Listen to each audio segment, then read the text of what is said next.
Hello, you guys. Welcome. I'm just chilling. Hello. I just want to say hello to everybody, and just chilling out. And I'm going to wait until a few people come into the chat room, if they do. But I wanted to let you guys know that what's going on with me. So, hello, Linda. Hello. So, what's happening with me is I'm still in Michigan and working on, the house and also things with the city, and I will be here until November. So I won't be able to get onto my boondocking until late November, and so I'm not very upset. I mean, I'm not very happy about that, but hello, Stephen, welcome. So I just wanted to let you guys know that, I have not been on live video in quite a while, and you guys are probably wondering how come I'm not broadcasting, because I've been dealing with things. Life happens, and the only thing that you can do is just show up. So, no, I thought Kai was coming. So, hello, James and Pat. So I'm announcing the fact that I have to be in the Midwest until November. And then I'll drive back to Lancaster, get my RV, and then I'll be boondocking in the desert. I miss it. I miss it so much. I can't even tell you. I love living in my RV. But I'm only there part-time because I have to be back in Michigan during the summers. So I'm just doing part-time living in my RV, but that's okay. It's kind of nice. This is my kitchen. Hello, kitchen. Okay, and this is my crazy living room, which my dog has probably destroyed all the pillows. You see that? There it goes. It goes big. Yeah, he's got all the pillows down. And so that's what I've been up to. But I've done a lot of different artwork. I'm kind of branching out and doing some other things with art. Hello, Hans. How are you? I've been playing my steel tongue drum. I've been recording my playing, which is amazing. Hello, my beautiful Pat Von Knitter Bailey. One of my best friends here in Michigan is Pat. She's awesome, an awesome human being. But I'm also writing. I'm on my 7th chapter of my book. So she's asked me if I'm going to the cruise. Yes, I am going, and Deb's supposed to let me know where I'm supposed to go. So if you get that information, send it off to me. Because I'm even in my hoodie to protect me from the cold breezes tonight. And I'm just going to wear some working boots and just watch. I'm not bringing Kai. I'm going to leave Kai here. I got to feed him and leave him here. There's a lot of amazing events that go on here in the Midwest and in Michigan, outside of Detroit and St. Clair Shores. You have the concerts on Wednesdays, which just ended last week. I got to see my niece and my sister and my niece's daughter, Olivia. I spent a lot of time with beautiful Olivia. She was amazing. And then in October, they have a psychic fair. So I wonder if I should get a booth and, start telling people their fortune. Hello, Janet, how are you? Glad that you're watching. But, yeah, I'm going to be here till till November, because I have a court date. Not a court date, I have a hearing date. So I got my hearing date, and I will be there. And then I think Babette might fly out and go with me. I'm not sure. Hello, Charlene. Nice to see you. But if you guys have any questions, I haven't been on in such a long time. So it's been a very tumultuous summer, and it's okay.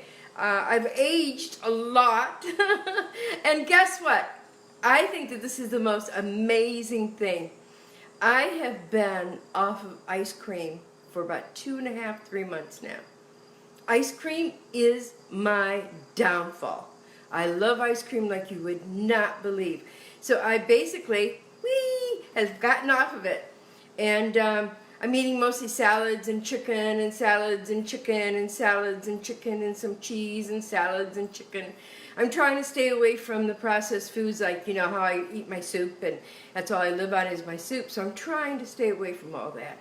You know, I'm just trying to do what is right. I know, thank you, Linda, good girl. Good girl. Hello, Charlene. So it's a lot of changes, but yet I have a very hard time staying in one place, because, you know, I'm used to being busy and running around and doing things, and I finally finished up my tree. I took all the branches off and everything else, and I still had the big tree to handle, or the big 3 trees to handle with. And as you guys know, I bought a chainsaw. I didn't use the chainsaw because I thought of something else to do with them that was a little bit more creative, so I added it to the backyard to make, you know, little things by the gate, so I think that they'll look really good. So, you know me, how I'm creative, and I'm looking at trying to figure out what to do with old doors. I think that I might make a bar outside with old doors and finish off the top of the, you know, put the table on and, you know, glue it on, or however you do it, and make a really nice L-shaped sort of bar. And so, and not only a bar, but some places you could sit on a stool and sit and, you know, chat with people. I mean, to have a party, which is kind of like, I haven't had a party at my, I don't know when the last time that there was actually a party here at the house. You know, I don't know. I don't have a clue. Hello, Alicia. Hello, how are you? Nice to see you. So, and the backyard is huge. I mean, it's really coming about. It's looking a lot better.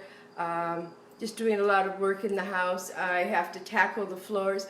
Oh, Mary, hello. Oh, you bring wine for the bar. I have to come down and see you before I leave. I can take a weekend and just drive down, bring Kai, and drive down and see you, or you can come up and see Kai and I. We have a great couch you can sleep on, you know, which is awesome. Mary, I love you. I am so sorry about Ruby. It made me cry.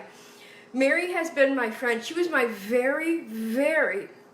I'm going to cry. She was my very first friend in California. And we did some amazing things. I mean, she had me popping out of a box for someone's birthday. I was dressed as Mae West. I mean, we had a great time. She was my roommate. And, you know, I'm not very good with roommates because I'm kind of a little quirky and a little crazy. But, you know, she was pretty quirky too, which was awesome. Great personality, smart, funny. I mean, the comedic timing that she has, she should be doing stand-up. Hello, Denise. I want to see you. I am here. I'm at my parents' house. Yes. I want to see you. And I understand that you have so many grandkids, and it's just like wonderful. Mary says, and you did it so well. Yeah, you sent me a photograph of it, and I have it in storage. I've got to find it. When I go back to Los Angeles, you know, I've got to find it. I have stuff in storage there that I didn't bring here to the house, and I may end up bringing a lot of the stuff back. I don't know. I'm making a lot of decisions on what to do. But since I'm going to be here until November, you know, which will be great, this year I'm going to a cider mill. I've been wanting to do a cider mill for such a long time. Cider mills is when you go and they have all the apples. You guys all know what this stuff is. But they had you know, apples, but they also have the most amazing donuts that are freshly made, and they're hot, and you drink it with, you know, cold cider or room temperature cider. It doesn't matter because their cider is magnificent. There's so much to do here in Michigan. And then when I went up to Traverse City, I grew up in Michigan, and I never got to go up to the northern part of Michigan. And I'm waiting to go to Mackinac Island. I'm waiting until I can go with Babette and her husband. I think that would be a great experience for the two of us, maybe next summer, that we can, you know, take a car and drive the car up there and just enjoy it. Because you know what? You only live once. Well, well, let me clarify that. You only live once in this body. Yeah.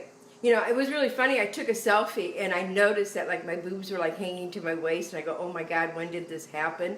And I think it happened in puberty, to tell you the truth, because, you know, boobs are, you know, They are what they are. You know, they serve a purpose.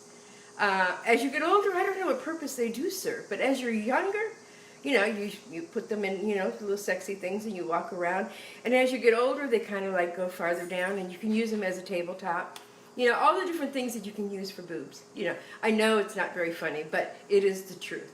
Because, you know, honesty, truthful talk, truthful way of looking at yourself, truthful way of looking at life is really important. I follow the news, but I don't follow and talk about politics, so you're not going to get a political conversation with me, because I respect everybody's opinion of what they want or they like or whoever they like. It doesn't matter to me, and it's not my job to educate other people to the way that I think. I think it's important. Respect is one of the most important things that we can do in our life.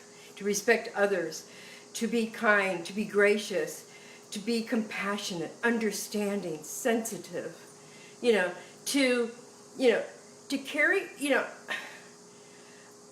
I think that I carry my joy in every aspect of everything that I do. And, there are days that I'm not joyful. You can ask Babette.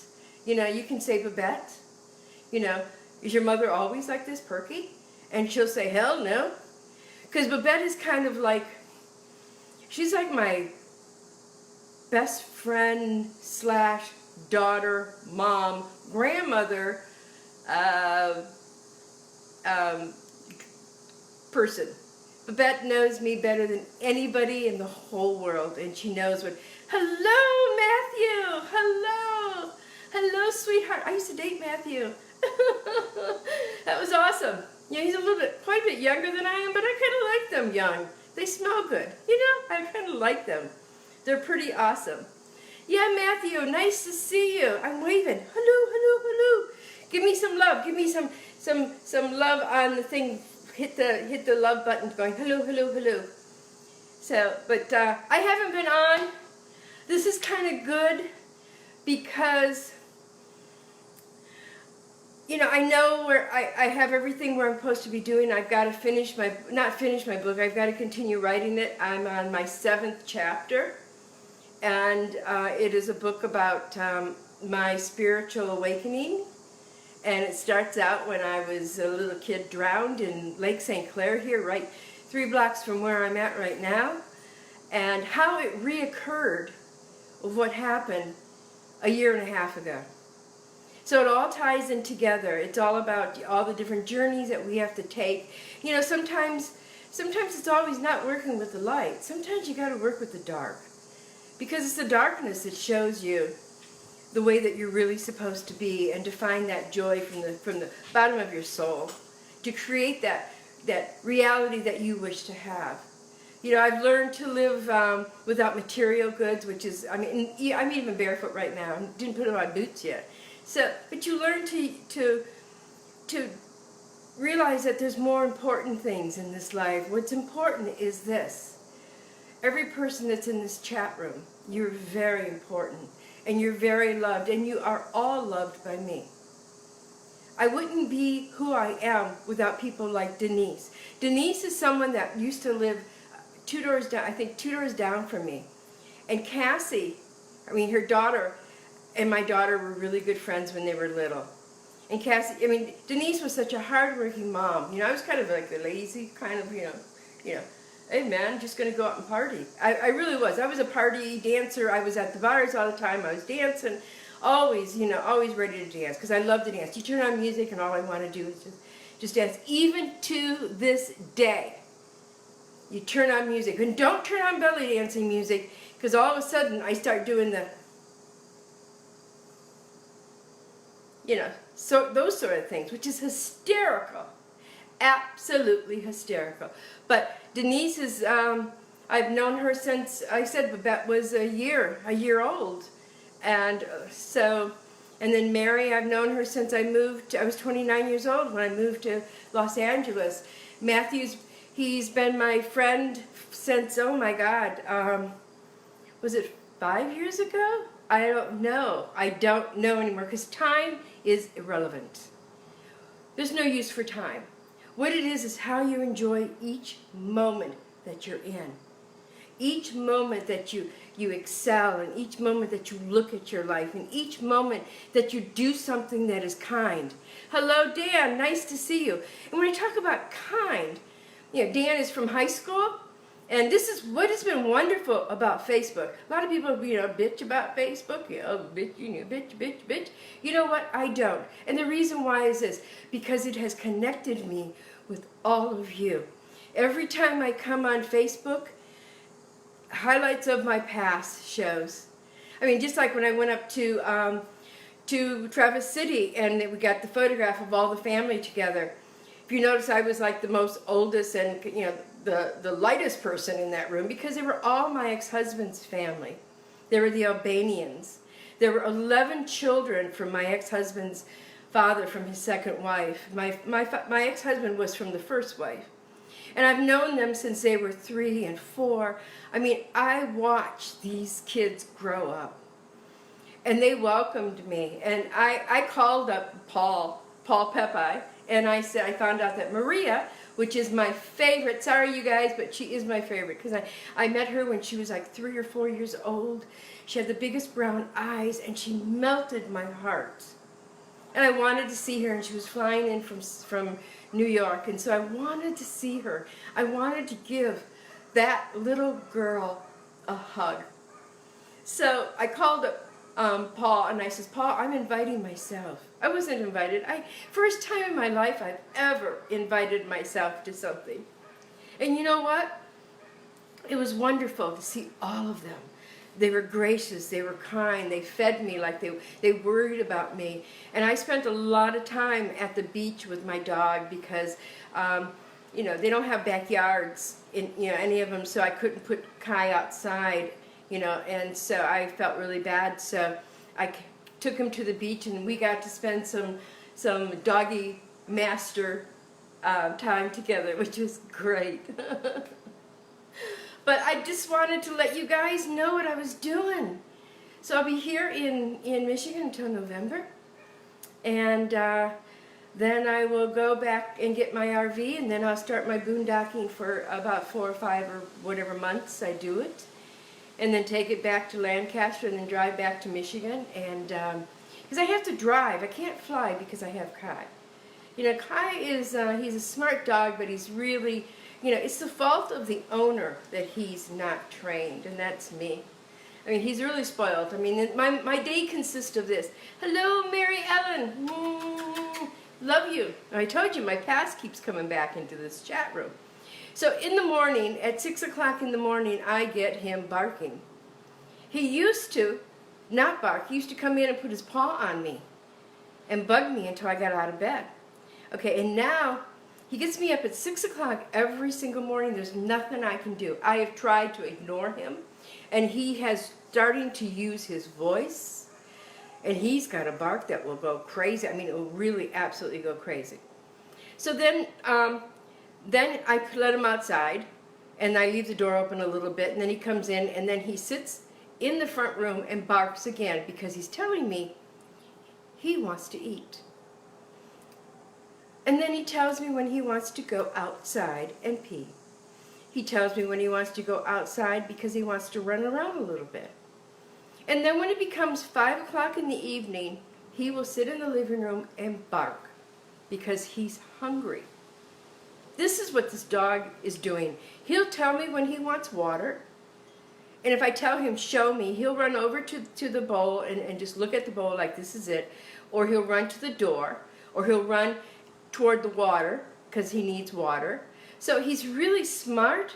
So he probably could be a service dog if I would be a better trainer. But I'm not. But it doesn't matter. I love him. He is we drove here together, him and I. I slept in the car, which was the very first time I've ever done that. I never could understand how anybody could sleep in their car, and now I know. So we slept in the car, he slept in the front seat, I slept in the back. Linda says, he's training you very well. Yes, he is my master. I'm his human, and he wants his human to be perfect. I can't help it. He's such a great dog. He really is.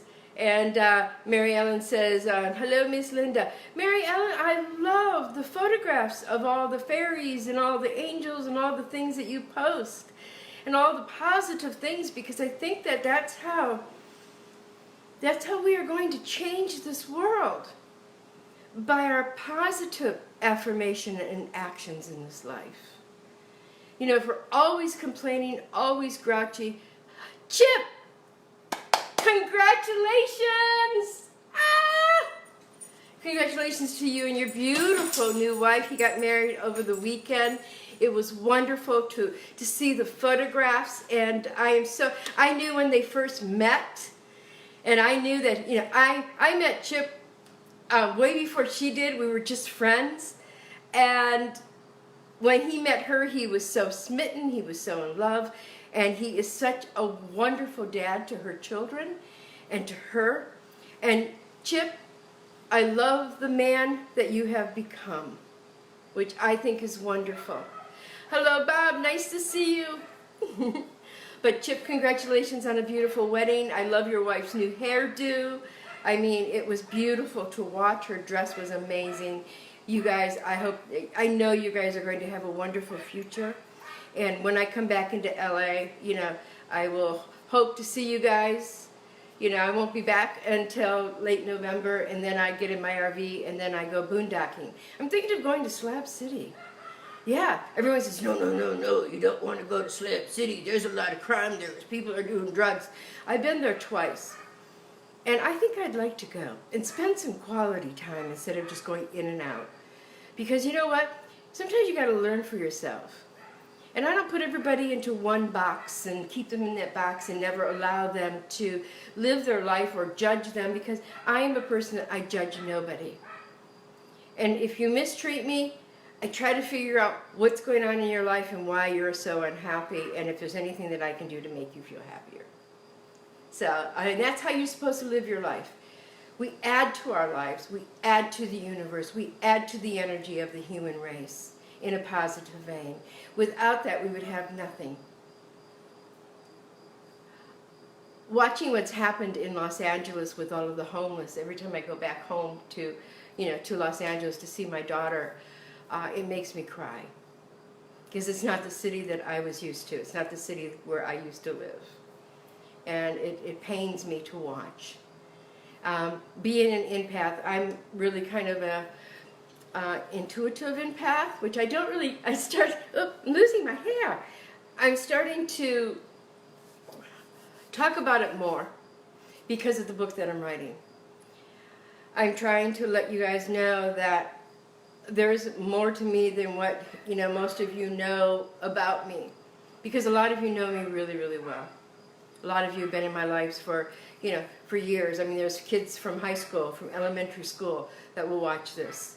There's people that I met in Los Angeles and have spent, you know, 38 years with as friends. And some of them are aware of some of the things that I went through, some of the spiritual awakening and some of the spiritual, I don't call them gifts, because I firmly believe that anybody can do what I do. I think that we awaken and we get to a place where when we allow things, you know, to happen. And I'm not going to go into detail because I'm writing the book. I'm on my 7th chapter. I don't know how many chapters it's going to be. I don't have my notes with me. They're all in storage, you know, in a storage bin in Los Angeles. So I have to go by memory. And a lot of the memories are coming back, which is awesome. So being in Michigan, it's given me the ability to sit down and have a quiet moment and write. And that's so important because I need to get it done. I've been procrastinating for a year and a half. I've done everything not to write this book.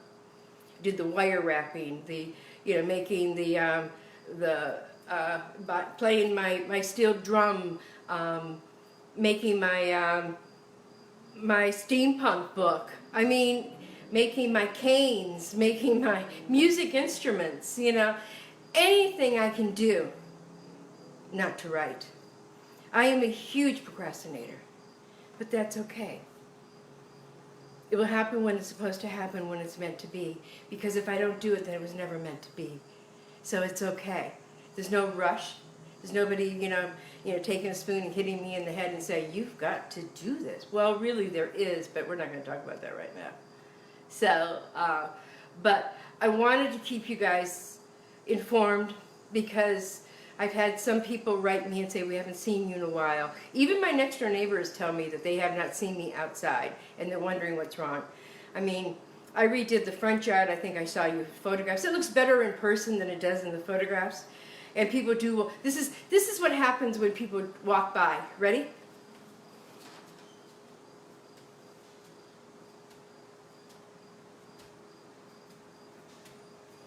That's how they look at my lawn. I love it. Yvette! Hello, my beautiful friend. I once wrote a story about her, but we're not going to talk about that. Nice to see you. Been following you. You have so much happiness around you. You have so many people that love you. It's magical to watch. And the longer I stay out, the more people are coming in that have been in that I haven't talked to. And I was talking about that Facebook allows me to touch and to reach out and to converse and see the people that I love, and that's Kai barking. See the people that I love. See how they're living their lives. You guys are all magnificent. Each and every one of you guys. You guys are glorious in my mind. And I love watching the things that you guys do, the success that you're having, the loves that are coming into your lives. Watching you manifest your life. To me, that is one of the most amazing experiences to be able to watch. And if it is from afar, it's never far from my heart. Oh, my heart's over here. Gotta find it. It's those boobs, It's finding your heart. Coming from that place from your heart. That's all that matters. All this other bullshit in life doesn't matter. As long as you have joy, compassion, and love inside of your heart, and you show other people, that is the magical part of being alive. I've never been a whoa, whoa, me. I mean, I have my moments. You can ask my daughter. I've had my moments where, I'll wake up in the morning and I will think that the sky is falling like Chicken Little. The sky's falling, the sky's falling. And then after I have my coffee and the sky's still falling. And then I get my daughter giving me a lecture to be grateful for what I have in my life. And she is right. And she knows everything that I've been through, everything that I've done.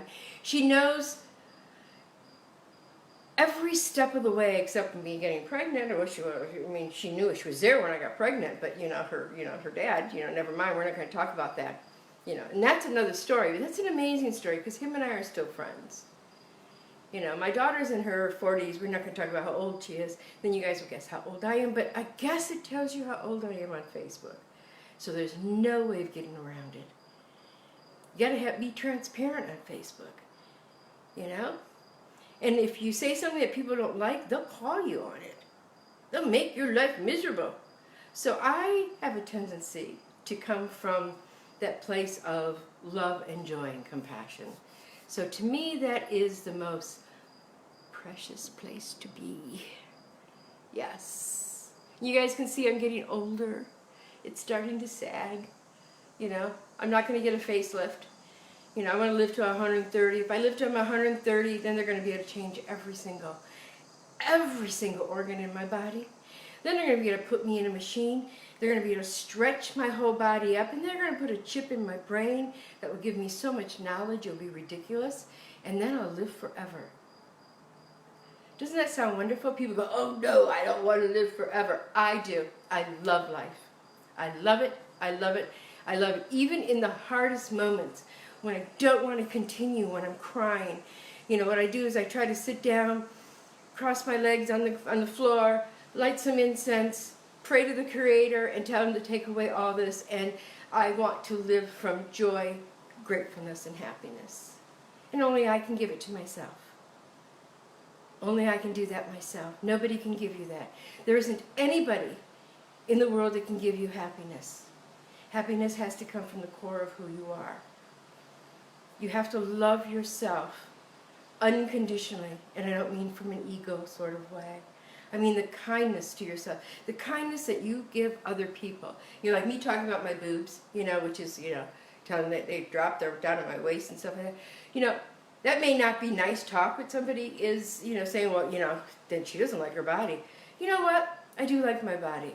It's chunky, it's vivacious, it's succulent, it's full. I used to model in the BBW magazine when I was 29 years old. So, the battle's done. I am who I am. You guys are who you are.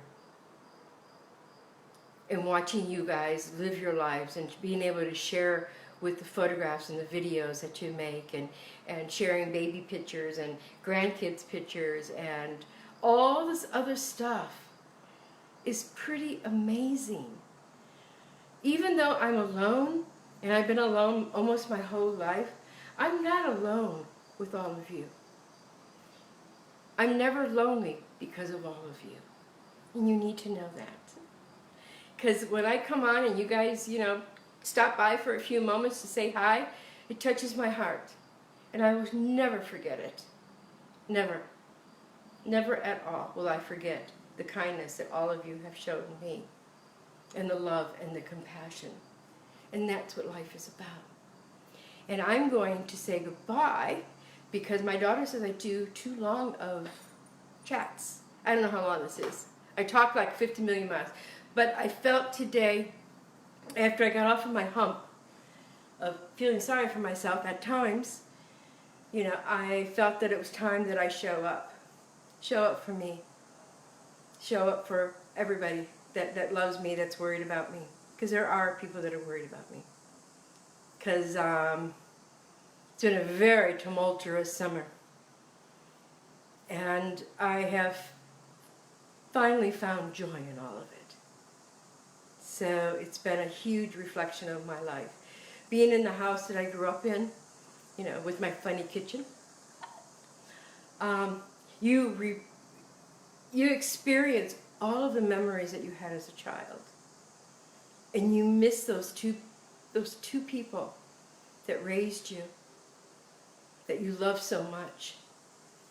And the house is empty without them. To my mom and dad, who's in heaven jitterbugging and making love, because they really like to screw. I gotta tell you that, they really love to screw. You know, they had passion. Passion. You know, they showed us children how to have passion. To me, that was remarkable. They never hid their passion. You know, they were amazing parents. My mother was artistic. My father was workaholic. He worked and worked and worked, and he worked for us. Funny sense of humor. My family has a funny sense of humor. But it is everything that we experience in our lives that get us to where we are today. So find joy in your past. Don't stay absorbed in it. And don't think about too much of your future. Don't get lost in wondering where you should be. It is about staying here in this moment of life, because this will never happen again. Every second that we live our lives, we can't repeat it. But thank you, Mary. Mary, you're an inspiration. You always have been, and I love you too. Thank you, Linda. It was great seeing you, my friend. I will see you in the winter. But I just want to tell you that I love you all. And my tears are of joy. They really are. You guys make me joyful. And I thank you for that. Thank you. And I must go now. I'm going to do it over here. I'm going to see if I can move the camera for you can see Kai. And there is Kai at his normal place. There he is. Kai. Hey! Goodbye, you guys. Love you. I love you too, Yvette. Bye-bye.